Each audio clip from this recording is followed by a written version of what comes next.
আসর নামাজের শেষ সময়ে ঠিক কখন? চলুন এই বিষয়টা নিয়ে সহজ করে জেনে নেওয়া যাক। আসরের শেষ সময়ে কি একটাই নাকি এর কোনো ভাগ আছে? এই প্রশ্নটা কিন্তু প্রায়ই শোনা যায়। আসলে নামাজের সময়টা সূর্যের অবস্থানের সাথেই জড়িত। কোরআনের এই আয়াতটি হল এর মূল ভিত্তি।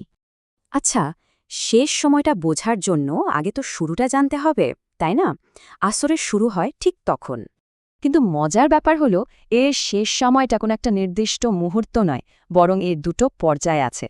একটা হল উত্তম সময়, মানে সূর্য হলুদ হওয়ার আগ পর্যন্ত, আর অন্যটা মাকরুহ, কিন্তু তখনও নামাজ পড়া যায়।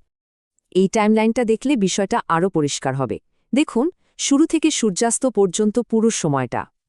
এই যে উত্তম সময়ের কথা বলা হলো, সেটার প্রমাণ কিন্তু এই হাদিসই আছে। দেখুন, স্পষ্ট বলা আছে। তার মানে কোনো জরুরি কারণে উত্তম সময়ে না পারলে সূর্যাস্তের আগ পর্যন্ত নামাজ পড়া যাবে। এখন প্রশ্ন হল, কিছু ক্যালেন্ডারে আসরের সময় একটু পরে শুরু হতে দেখা যায় কেন?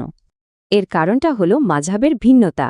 হানাফি মাঝহাবে ছায়া দ্বিগুণ হলে আসর শুরু ধরা হয়। আর বাংলাদেশ সহ এই অঞ্চলে যেহেতু হানাফি মাযহাব অনুসরণ করা হয়, তাই আমাদের সময়সূচিটা এমন। তো ঘড়ির হিসাবে এই সময়গুলো ঠিক কেমন দাগায়? চলুন একটা ধারণা নেওয়া যাক। বাংলাদেশে গরমকালে আসরের সময়টা থাকে প্রায় 3:30 থেকে 6টা পর্যন্ত, আর শীতে কিছুটা আগে। তাহলে সবচেয়ে জরুরি প্রশ্নটা হলো, নামাজ আদায়ের একদম শেষ মুহূর্ত কোনটা? Final deadline? উত্তরটা এই হাদিসেই আছে।